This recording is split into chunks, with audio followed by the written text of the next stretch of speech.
오늘 저는 본문의 말씀 통해서 부활의 증인으로 살라, 부활의 증인으로 살라라고 하는 제목으로 하나님 말씀 증거하도록 하겠습니다. 오늘은 부활절입니다. 오늘은 부활절입니다. 매년 돌아오는 부활절입니다. 매년 요맘때면 돌아오지요. 작년에도 있어 왔고, 그리고 이제 내년에도 다시 돌아올까요? 안 돌아올까요? 내년에도 똑같이 부활절은 돌아옵니다. 그러나 예수를 그리스도로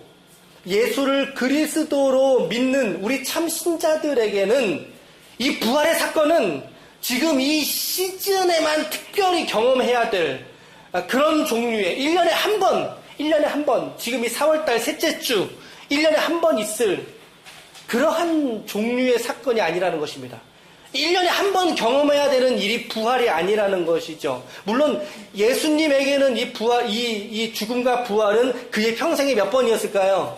예수님의 생애 속에서는 한 번이었지만, 그러나 그 예수님을 십자가에 달리셨고 죽으시고 부활하신 그 예수님을 믿어서 요한복음 1장 12절 말씀에 보면 영접하는 자, 곧 그의 이름을 믿는 자들에게는 그의 이름을, 예수가 그리스도라는 사실을 믿는 자들에게는 하나님의 자녀가 되는 권세를 주셨으니, 아멘. 그 이름을 우리가 믿는다라고 말할 때 그 이름의 능력이 바로 그리스도인 것이니, 그 예수님을 우리가 이처럼 믿어서 하나님의 자녀가 된 저와 여러분들에게 이 부활의 사건은 단회적인 한 번에 1년에 한 번쯤 기념하는 수준의 것은 결단코 아니라는 사실입니다. 우리 착각하면 안 됩니다. 부활절이 그리 특별할 것도 없습니다. 왜? 우리에게 날마다가 부활이니까. 우리에게 날마다가 부활의 사건이니까. 부활은 어제도 부활이었고, 그리고 오늘도 우리는 부활의 사건 속에 있습니다. 그리고 우리는 내일도 역시 생명으로서 하나님께서 그의 신자들에게 부으시는 그 능력이 바로 이 부활의 소망, 부활의 생명의 능력이 저와 여러분들의 삶 속에 있는 줄 믿으시길 축복합니다. 우리 신자는 결코 한 번의 은혜의 경험으로서 그의 모든 십자가의 경험을 내가 다 했다라고 말할 수 없는 존재가 신자들입니다. 우리들이라는 것이죠. 신자는 또 다른 말로 내가 오늘 죽어서 예수가 내 안에 사시는 것을 증언하는 사람이 신자입니다. 신자가 누구라고요? 오늘 내가 죽어서 내 안에 누가 사신다? 그리스도께서 사신다라고 하는 것을 증언하는 사람이 바로 신자라는 사실입니다, 여러분. 그러므로 신자들에게는요, 자기 죽음과 함께 예수님의 생명으로서의 이 부활의 사건이 날마다의 삶에서 경험되어지는 사람을 우리가 참된 신자다라고 부를 수 있다는 것입니다. 오늘 우리가 읽은 본문 좀 더운 것 같은데 에어컨을 조금 좀 틀어봐 보세요. 고린도전서 15장의 말씀은 부활장이라는 별명이 붙어 있습니다. 부활장. 우리가 11절까지 읽었는데요. 마지막 절까지 58절까지 꼭 한번 여러분 오늘 댁에 들어가시면 여기 무슨 내용이 있는가 한번 좀 정독해 보시기를 권해요.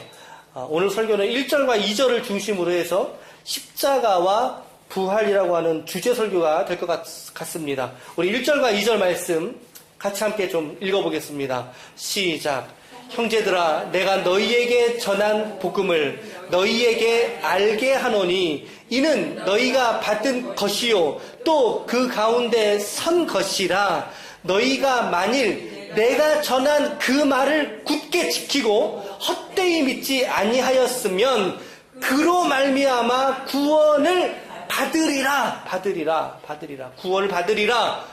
구원을 주는 그 능력이 오늘 사도 바울은 어디에 있다고 말씀하고 있습니까? 복음에 있다라고 말씀하고 있다는 거예요. 복음. 저 1절과 2절, 2절 사이에 복음에 관한 설명하는 내용이 저런 단어들이에요. 너희가 받은 것이 무엇이냐? 그 가운데 너희가 서 있는 것이 무엇이냐? 내가 너희에게 전한 말이 무엇이냐? 그로 말미암아 너희가 구원을 받음이라 라고 말할 때 저것이 지칭하는 것이 무엇이라고요? 무엇이라고요? 복음이라는 것입니다. 복음, 여러분. 사도 바울은 지금 고린도 교회의 성도들에게 복음을 전했고 그 복음 가운데서 그들이 오늘 서 있고 그리고 그 복음으로 말미암아 그들이 구원을 받게 될 것이다 라고 하는 것을 말씀하고 있어요. 우리는 이 지점을 지나가면서 과연 복음이 무엇인가 라고 하는 질문을 해봐야 됩니다. 여러분, 복음이 무엇입니까, 여러분? 복음이 무엇입니까, 여러분? 여러분과 저를 오늘 이곳에 모이게 한 것이 복음 때문인 줄로 믿습니다. 여러분, 저는 복음 때문에 여기 있어요. 저는 복음 때문에 여기 있어요, 여러분. 오늘 여러분들도 무엇 때문에 여기 계셔야 되는 거예요? 복음 때문에 여기 계셔야 되는 거예요. 다른 이유가 없단 말이에요. 우리 기쁨의 교회가 이 기쁨의 교회라고 하는 이름으로 우리가 믿음의 공동체가 된 이유도 무엇 때문이에요? 복음 때문 아닙니까? 복음 때문. 우리 각자가 좋은 믿음의 관계 속에서 이렇게 교회를 세워가고 있지만 그럼에도 불구하고 우리 교회의 존재 목적은 복음 때문에 섰다는 거예요. 복음 때문에. 그러면 우리는 복음이 무엇인가라고 하는 것을 우리는 반드시 확인하고 넘어가야 된다는 거예요. 이 질문에 우리가 정직하게 반응하고 솔직하게 좀 이야기할 필요가 있어요. 왜냐하면 수많은 사람들이 신앙생활을 하는데요. 그런데 그 사람들이 복음이 무엇인지 정작 알지 못하고 신앙생활을 하는 사람들이 많단 말이에요. 적지 않다는 거죠. 적지 않아요. 정작 복음에 대해서 들었지만 그것이 무엇인지 모른 채 그냥 신앙생활을 하고 있다는 거죠. 사도 바울이 로마서라는 책을 기록을 했는데 그 로마서라는 책을 기록할 때 기록의 목적을 무엇이라고 하는지 아세요? 너희에게 내가 복음을 전하노니라고 말하고 있어요. 복음을 전하노니. 예수 믿는 교회에게 편지를 하는데도 불구하고 사도 바울은 너희가 복음을 알기를 원하노라 라고 할 정도로 이 복음에 대해서 우리 성도들이 이해하고 그렇죠. 복음이 무엇인가? 아, 복음이 이것이구나. 그리고 그 복음으로 말미암아 오늘을 살아내고 오늘을 내가 살아내고 복음으로 말미암아 그리고 그 복음으로 인해서 완전한 만족을 누리는 삶을 배우는 것이 우리 신자들의 삶인데 그런데 우리가 그 복음에 대해서 무지하다. 복음이 무엇이에요? 라고 물을 때 그 복음이 무엇인지에 대해서 말할 수 없다 라고 한다면 그 무엇인가 문제가 있는 신자라는 사실이죠. 특별히 우리가 이 부활절에 오늘 감사 예배로 나아가는 이 시간만큼은 우리가 이 복음에 대해서 반드시 깨달아야 한다라는 것입니다. 복음이란 무엇인가? 복음은 문자 그대로 이야기를 하자면 복된 소식이죠. 복된 소식입니다. 어려운 게 아니죠. 어려운 단어가 아닙니다. 복된 소식, 영어로 굿뉴스입니다. 굿뉴스. 그럼 무엇이 과연 여러분과 저에게, 우리 인간인 나에게 정말로 좋은 소식이겠느냐라고 하는 질문을 던져봐야 된다는 거예요. 저 좋은 소식이라고 말했는데 뭐가 나에게 좋은 소식이냐라는 거예요. 병을 고쳤어요. 좋은 소식이에요? 나쁜 소식이에요? 정직하게 말씀하시면 돼요. 쉽게 말씀하시면 돼요. 병을 고쳤어요. 좋은 소식이에요? 나쁜 소식이에요? 그거 좋은 소식이에요. 남편, 아내, 그 가정에 경사가 났어요. 경사가. 좋은 소식이에요? 나쁜 소식이에요? 좋은 소식이죠. 여러분들의 자녀가 자식을 낳았어요. 건강하게 출산을 했어요. 좋은 소식이에요? 나쁜 소식이에요? 좋은 소식이에요. 여러분들의 소원이 하나하나 이루어져 가고 있어요. 좋은 소식이에요? 나쁜 소식이에요? 좋은 소식이죠. 좋은 소식이긴 하지만 그게 인생에게, 그게 인간인 나에게 정말 진짜 좋은 소식은 아니라는 거예요. 정말로 진짜의 좋은 소식은 아니라는 거죠. 왜? 왜냐하면 병 고친 소식 내가 들었어요. 당신 병 고쳤습니다. 나았습니다. 이제. 좋았어요. 기뻤지요. 근데 반드시 얼마 안 가면 다른 병 들렸다는 소식이 들려올 거예요. 맞죠? 내가 병을 낳았지만 또다시 다른 질병에 들린다는 소식이 나에게 들릴 거라고요. 그러니까 그 소식은 정말로 좋은 소식은 아니죠. 경사가 나셨어요? 좋은 소식이죠. 근데 그 말은 곧 애사가 생길 거라는 얘기예요. 슬퍼할 일이 생길 수도 있다라는 얘기죠. 여러분, 사돈이 땅을 사면 편하게 답변해 보세요. 사돈이 땅을 사면 어떻게 돼요? 여기는 배가 다 안 아픈 분들만 계시나 보다. 사돈이 땅을 사면 배가 아프죠. 태가 아프죠. 사돈이 땅을 샀다는 얘기는 사돈에게 좋은 소식이에요, 나쁜 소식이에요? 좋은 소식이죠. 근데 그 소식이 나한테는 나쁜 소식이에요, 좋은 소식이에요? 배가 아프니까 나쁜 소식이죠. 나쁜 소식이죠.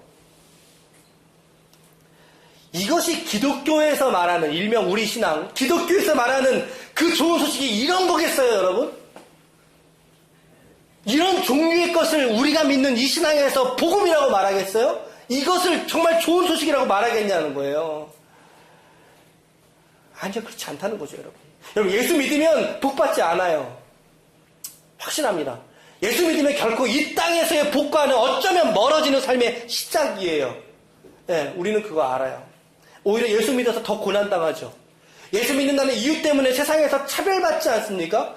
회식 자리 한번 가서도 마찬가지고, 친구들과 교우들과 관계 속에도 마찬가지 아닙니까? 주변의 이웃들과의 관계 속에도 마찬가지 아닙니까? 그죠? 과연 우리 신앙에서 복음이 무엇인가라고 하는 거. 복음이 정말로 좋은 소식이 되려면, 진짜 좋은 소식이 되려면 몇 가지 조건을 갖춰야 돼요. 이 조건에 합해야 그게 좋은 소식이에요. 그게 뭐냐면요. 첫 번째는요, 불변성이에요, 불변성. 어떤 시대를 지나도 그 소식은 어떤 소식이어야 돼요? 항상 좋은 소식이어야 돼요. 그 좋은 소식으로 남아 있어야 돼요. 시대와 환경과 역사에 따라서 바뀌면 그게 진짜 좋은 소식이에요? 아니죠. 그 시대로 살아가는 그 사람한테만 좋은 소식이죠. 그죠? 좋은 소식이 진짜 좋은 소식이 되려면 첫 번째 불변해야 된다. 불변해야 된다. 그 다음에 두 번째, 자, 평등성이라 그랬는데 다른 말이 아니에요. 남녀노소 누구나에게 좋은 소식이어야 돼요. 누구나에게 좋아야 돼요. 그죠? 백인, 흑인, 황인 모든 민족과 열방을 떠나서 모든 전 인류에게 좋은 소식이어야 돼요. 그런 소식일 때 진짜 좋은 소식이에요. 맞죠? 그게 진짜 좋은 소식이죠. 그렇다면 여러분, 우리 기독교에서 말하고 있는 복음이란 한번 우리 따라해 볼 수 있길 바랍니다. 시작. 주 예수를 믿으라. 너와 내 집이 구원을 얻으리라. 아멘. 주 예수를 믿으라. 그리하면 너와 내 집이 무엇을 얻는다? 구원을 얻는다. 여러분, 예수 그리스도는 오고 오는 모든 시대에 유일한 구원의 주님이신 줄로 믿습니다. 그러니 저것은 아까 첫 번째 언급했던 불변성에 해당될 수 있습니다. 또 하나, 모든 인류의, 모든 민족의, 모든 열방들은 저 말씀을 믿고 주님을 믿으면 하나님의 구원을 받는 줄로 믿습니다. 그러니 평등성도 역시 해당되는 말씀이라는 거예요.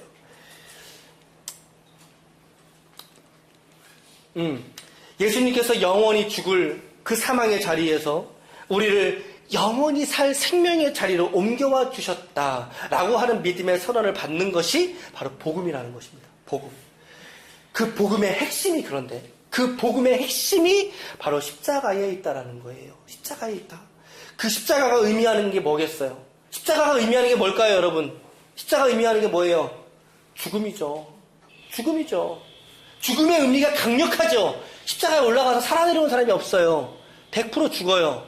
죽음의 의미예요. 주님이 죽으신 십자가에서 그 십자가는 하나님의 아들조차도 죽여버렸어요. 그러할 정도로 십자가는 죽음의 상징이에요. 죽음. 왜? 죄 때문에. 우리 인간의 죄 때문에 하나님의 아들조차도 죽여버리잖아요. 근데 그 아들은 어떤 죄가 있어서 죽었을까요? 어떤 죄가 있어서 죽으셨을까요? 아니요, 그렇지 않아요. 그 아들은 무죄, 죄가 없음에도 불구하고 하나님께서 영원전에 당신을 구원하시기로 선택한 백성들을 구원하시기로 예정된 모든 자들의 죄를 대신 짊어지시고 십자가에서 자기 생명을 내어 놓으셨다라는 거예요. 여러분, 십자가는 죽음입니다. 십자가는 사망입니다. 십자가는 결코 즐거울 수가 없어요. 십자가에서는 행복할 수가 없어요. 왜? 죽어버리는데 뭐가 행복해요, 거기서. 십자가는 완전한 좌절이에요. 완전한 버림이죠.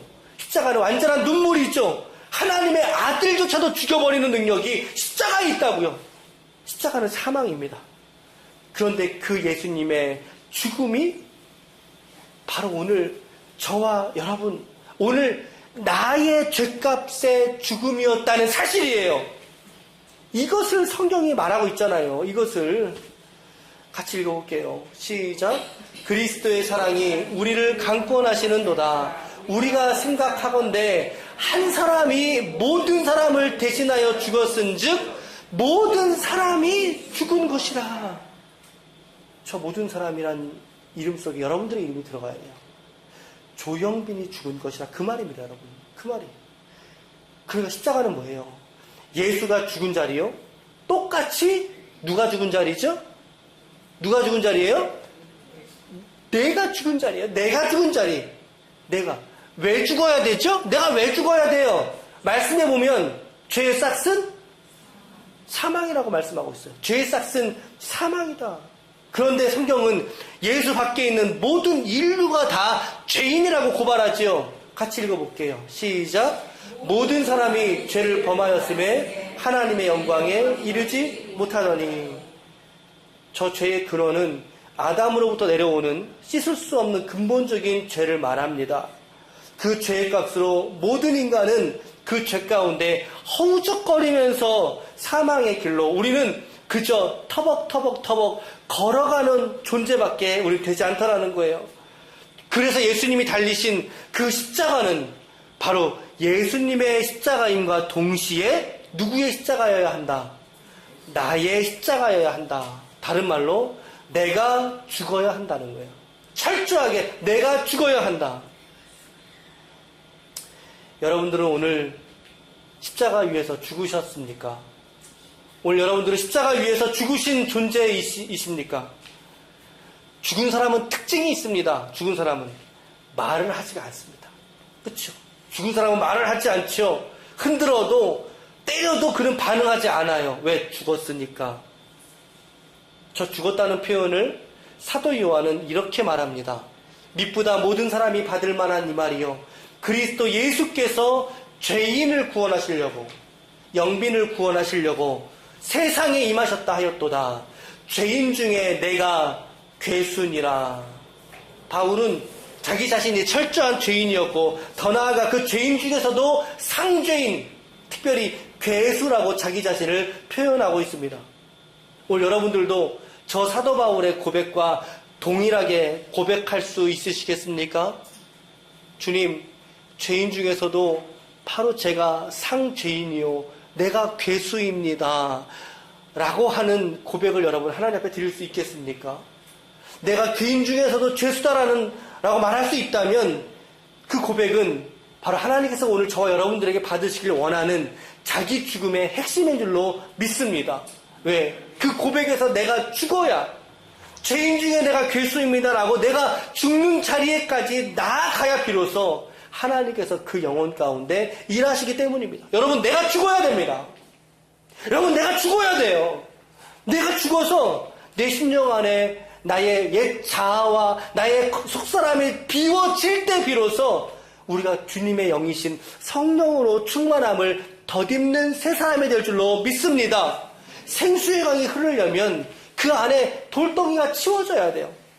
생수의 강이 흐르려면 나뭇가지가 치워지고 내가 십자가에서 죽은 존재라고 하는 이 사실이 선명하게 우리가 고백으로 드러나야 된다는 것입니다.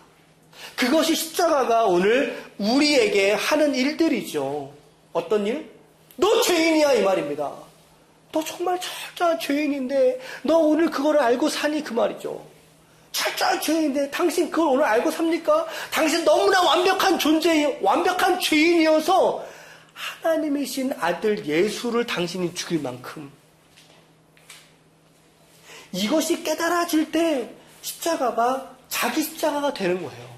자기 십자가로 고백되어질 때 우리의 눈물샘이 터지는 건 아니겠어요, 여러분? 달리 슬퍼서 우는 게 아니라 예수님이 가련해서 우리가 눈물 흘려드리는 것이 아니라 사실은 저 십자가가 내 십자가인데 라고 하는 고백인 거죠. 내가 그만큼 상죄인인데 내가 죽어야 되는 그 자리인데 어떻게 아들 예수가 나를 위하여 죽으셨을까라고 하는 자기 부인의 정점에서 우리가 십자가를 바라볼 때, 그럴 때 바로 우리는 우리의 눈물을 흘리게 될 수 있다는 것입니다. 여러분, 십자가로 나아갈 수 있기를 축복합니다. 십자가로 나아가 여러분들의 옛 자아가 죽어지고 여러분들의 성품이 변화되어지고 하나님의 사람으로 새롭게 일어설 수 있기를 축복합니다. 십자가로 나아가셔야 돼요. 십자가에서 우리가 죽어야 돼요. 죽어버려야 돼요. 죽어버려야 돼요. 그런데 기독교 신앙은 그 죽는 데서 끝나지 않습니다. 당신 죽어! 라고 안에서 끝나지 않는다는 것입니다. 당신이 예수와 함께 죽기로 결단했다면 하나님이 반드시 당신을 예수와 함께 살리십니다. 아멘. 너무나 아멘이죠. 그 예수와 다시 생명으로 살아나게 될 것을, 부활하게 될 것을 성경이 말하고 있어요. 예수와 함께 죽고 예수와 함께 부활의 생명을 누리는 것. 이것이 기독교 신앙의 핵심이요. 이것이 복음의 핵심이요. 이것이 바로 본질이죠. 십자가에서 죽은 우리가 무덤에서 예수와 함께 살아난다라고 하는 거예요. 무덤에서, 절망 속에서, 내 자아를 포기했던 그 자리에서 나는 예수와 함께 죽고 그 예수와 함께 살아난다 라고 하는 선언 말이죠. 여러분, 우리는 죽은 존재만은 아닙니다. 죽은 존재가 아니야. 하나님께서 우리를 하나님의 의의 백성으로 삼으시기 위해서 우리를 십자가로 인도하셨고 그 예수의 부활과 함께 우리를 살리셨다라고 하는 말씀을 성경이 증언하고 있습니다. 같이 읽어볼게요. 시작. 하나님이 죄를 알지도 못하신 이를 우리를 대신하여 죄로 삼으신 것은 우리로 하여금 그 안에서 하나님의 의가 되게 하려 하심이라. 우리는 죄값으로 아주 죽어버린 존재가 될 수 없다는 것입니다. 어떤 말입니까? 우리로 하여금 그 안에서 예수 안에서 예수의 십자가 안에서 오히려 우리가 죽음으로 말미암아 우리의 삶을 하나님께서 무엇으로 만드신다고요? 하나님의 의의 백성으로 삼으시는 줄로 믿습니다. 아멘. 그래서 우리들은 예수님의 십자가로 사는 존재이며 그리고 예수님의 부활로 사는 존재가 저와 여러분들인 것을 다시 한번 믿음으로 확증할 수 있기를 축복합니다. 부활로 사는 사람들은 어떤 사람들입니까? 오늘 3가지 정도로 짧게 좀 살펴보겠습니다. 부활의 사람들의 삶의 특징입니다. 첫 번째, 시작. 삶의 목적이 그 근본부터 바뀌어진다. 네, 삶의 목적과 동기가 그 뿌리에서부터 달라져 버린다는 거예요. 바뀌어져 버렸다는 거죠. 고린도후서 5장 15절입니다. 같이 읽을게요. 시작. 그가 모든 사람을 대신하여 죽으심은 살아있는 자들로 하여금 다시는 그들 자신을 위하여 살지 않고 오직 그들을 대신하여 죽었다가 다시 살아나신 이를 위하여 살게 하려 함이라. 할렐루야. 네. 여러분, 사람의 제일 되는 목적이 무엇이뇨? 하나님을 영원하게 하고 영원토록 그를 즐거워하는 것이다. 그것이 우리의 제일 되는 목적이죠. 잘 보세요, 저 말씀. 제가 빨간색으로 표시해뒀죠. 뭔가 특별한 의미가 그 안에 지금 있다 이 말이에요. 제가 의도하는 의미가. 말씀 보세요, 여러분. 다시는 그들 자신을 위하여 그들이 살지 않고 오직 그들을 대신하여 죽었다가 다시 살아나신 이 할렐루야. 누구예요? 예수. 그리스도 예수를 위하여 저와 여러분들이 살 수 있기를 축복합니다. 이것이 부활을 사는 사람들의 특징이라는 거예요. 이것이 십자가를 경험하고 예수와 함께 죽고 예수와 함께 살으심을 입은 자들은 저 목적을 위해 살아가느니 곧 나를 위하여 대신하여 죽었다가 대신 죽었다가 다시 살아나신 그분을 위하여 우리의 삶의 목적을 둔다라는 것입니다. 하나님이 십자가와 부활로 우리를 당신의 백성 삼으신 이유가 너무나도 분명하게 나오고 있지 않습니까? 어제 설교 준비하다가 이제 저 말씀들을 이제 찾으면서 이제 주석을 보고 이제 성구사전이라 그러죠. 이렇게 부활을 이렇게 면을 펴면서 쭉 검색을 했어요. 보면서 사전을 찾으면서 보다가 저 말씀 발견하는데요. 이 첫 번째 대지를 준비하는데 마음이 벅찼어요. 야, 맞다. 어쩜 이렇게 선명하게도 너무나 저기서 어떤 여지가 있습니까? 타협의 여지가 있어요, 여러분? 없어요. 여러분과 우리 기쁨의 교회의 존재의 목적이 여러분과 저의 삶의 목적에 대해서 이만큼보다 더 구체적이고 정확하게 말하는 것도 또 있던가 말이죠. 십자가의 목적은 우리가 우리의 삶의 목적을 우리를 위해서, 우리의 삶의 희노애락과 우리의 부요함과 우리의 만족을 위해서 그걸 위해 사는 것이 우리의 목적이 아니라 오직 무엇입니까? 나를 대신하여 죽었다가 다시 살아나신 이를 위하여 살게 하려 함이니라. 오늘 우리가 예수를 믿었다고 말할 수 있다면 우리의 생애의 목적이 무엇인지 우리는 확증하셔야 됩니다. 여러분들의 삶의 목적이 오늘 이 시간 돈에 있지 않기를 축복합니다. 건강에 있지 않기를 위해 축복합니다. 자녀들이 있지 않기를 축복합니다. 물론 다 잘 되기를 원해요. 하지만 그것이 근본적인 목적이 될 수 없다. 내가 돈을 버는 목적, 내가 사업을 통해서 이루고 싶은 목적, 내가 공부하고 싶은 목적, 그 모든 이유와 동기들이 예수님과 그 아들을 보내신 하나님의 영광을 위하여 살아가려는 그 노력과 자세, 태도가 바로 오늘 부활을 경험하는 사람의 특징이라는 거죠. 저 첫 번째 특징이라고 저는 발견을 했어요. 두 번째는요, 부활을 살아가는 사람들의 두 번째 특징, 시작! 그의 죽으심을 본받는 삶이라는 거죠. 그의 죽으심을 본받는 삶.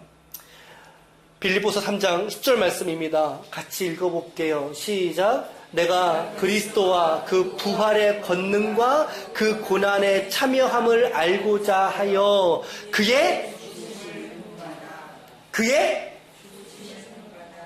그는 누구세요? 예수시죠. 예수 그리스도의 죽으심을 본받아. 여러분, 여러분들은 역설적이지만 죽어야 살 수 있는 존재입니다. 죽어야 살 수 있는 존재예요. 왜? 예수님이 그렇게 죽으셨기 때문이에요.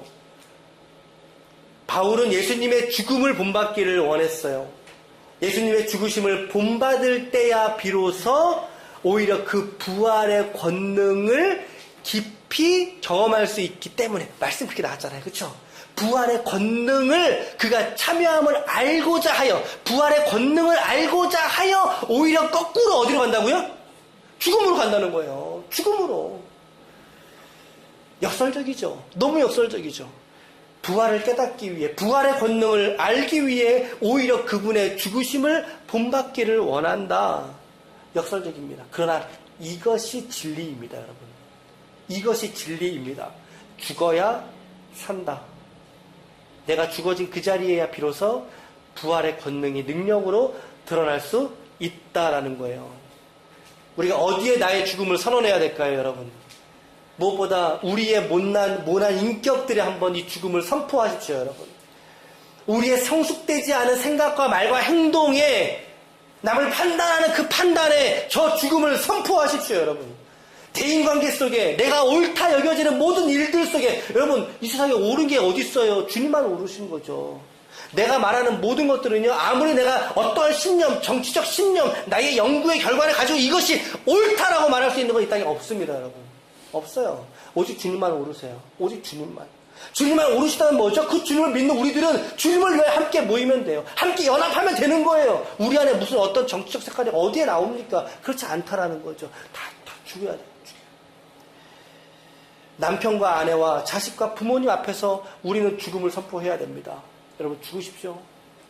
내가 살았다 생각하는 그 지점에서 우리는 특별히 이 십자가의 죽음을 선포해야 된다고. 주님, 내가 이거 죽기 원합니다.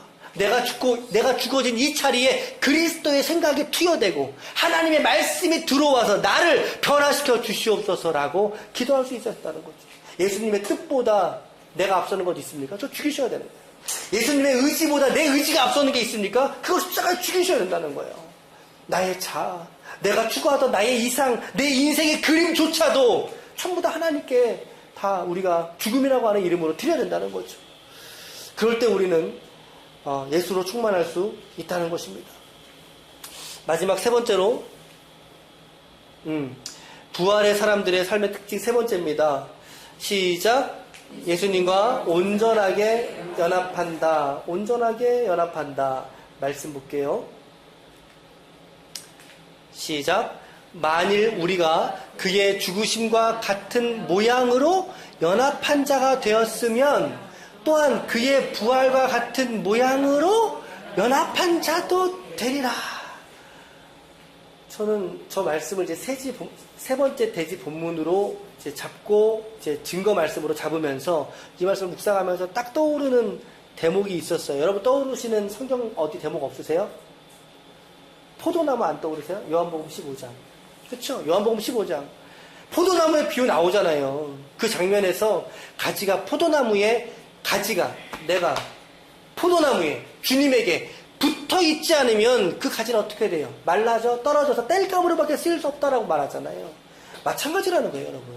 우리도 포도나무 대신 주님에게 죽음을 경험하고 부활을 선포할 때 그 주님께 붙어 있지 않으면, 연합한 자가 되어 있지 않으면 우리는 그분의 죽으심도 우리는 모를 거예요. 모를 거예요. 그분의 부활도 역시 우리와 상관없는 일이 돼버린다는 것입니다. 여러분, 부활의 사람은 예수님과 친밀하게 연합을 이루어가는 사람입니다. 오늘 여러분들에게 예수님이 친근하게 연합되어져 있습니까? 여러분들 한번 생각해 보세요. 여러분들 삶을 돌이켜 보세요. 나는 오늘 예수와 함께 동행하고, 예수와 함께 말하고, 예수와 함께 식탁과 식사를 하고, 예수와 함께 일어나고, 예수와 함께 잠자고 있는가? 오늘 나는. 부활의 사람들의 특징은요, 그 주님과 저렇게 연합한다니까요. 죽으심과도 연합하고요, 부활과도 연합한다니까요. 무슨 말이에요? 전 세계의 삶을 주님과 연합한다는 뜻이에요. 연합한다는 뜻. 오늘 우리 기쁨의 교회 모든 권속들 한 분 한 분들이 저 그리스도에게 바짝 접붙여 있기를 축복합니다. 그의 죽으심이 나의 죽음이고, 그의 살으심은 곧 나의 생명이고, 그 부활은 오늘 나의 영광으로 하나님께서 역사하여 주시는 것입니다. 오늘도 이 진리를 오늘도 가슴 깊이 새겨 넣을 수 있기를 축복합니다. 결론의 말씀 드리겠습니다. 말씀을 이제 우리가 두 구절 읽을 텐데요. 오늘 이 본문의 결론이기도 하고, 부활절을 우리가 묵상하면서 제가 받았다는 표현보다 제가 묵상해서 받은 그런 말씀입니다. 한번 우리 믿음으로 한번 우리 선포합시다. 믿음으로 시작. 죽은 자들 가운데서 부활하사 능력으로 하나님의 아들로 선포되셨으니 곧 우리 주 예수 그리스도 신이라. 아멘. 아멘. 성결의 영으로는 죽은 자들 가운데서 부활하사 능력으로 하나님의 아들로 선포되셨으니 곧 우리 주 예수 그리스도 신이라. 아멘. 시작. 너희도 그들 중에서 예수 그리스도의 것으로 부르심을 받은 자니라. 할렐루야. 오늘 저와 여러분들은 그리스도의 것으로 오늘 구별하여 거룩하게 구별되어 하나님의 백성의 인친 자녀인 줄로 믿습니다. 오늘 우리가 부활의 삶을 살아가야 될 것인데, 이 부활의 증인으로 사는 사람의 특징이 세 가지로 정리를 해드렸으니, 첫 번째는 무엇이죠? 생애의 목적이 바뀐 삶이라는 것입니다. 어떻게 바뀌었어요? 어떻게 바뀌었어요? 나를 위하여 사는 삶에서 나를 위하여 죽었다가 다시 사신 이를 위한 삶으로 바뀌었죠. 여러분 바뀌어 계십니까, 여러분? 바뀌어 계십니까? 바뀌어 계십니까? 두 번째는 무엇입니까? 예수님의 죽으심을 본받는 삶에 있습니다. 여러분, 예수님의 이적 본받으려고 하지 마세요. 주님, 내가 기도하면 이거 빵이 늘어나게 해주세요. 어떤 사람 그렇게 기도를 해요. 그렇죠? 그러기도 하지 마세요. 오히려 더 주님의 죽으심을 본받는 삶이 되게 해주세요. 라고 하는 거예요. 번영과 풍성한 것을 쫓지 마시고 오히려 궁핍하게 되시고 가난하게 되신 주님 바라보시라. 그 말이에요. 제 얘기는. 예수님의 죽으심을 본받는 삶에 있습니다. 세 번째는 뭐죠? 예수님과 온전하게 연합된 삶에 있다는 거예요. 우리는 부활하신 예수님을 떠나서는 아무것도 할 수 없는 존재가 저와 여러분들이 있죠. 하나님이 그렇게 인간을 만드셨습니다. 그리고 우리는 그러한 성숙으로 하나님이 오늘 지어져 가고 있습니다. 어제보다 조금 더 가까이 주님과 연합하십시오. 조금씩 주님과 친밀해져 갈 수 있기를 축복합니다.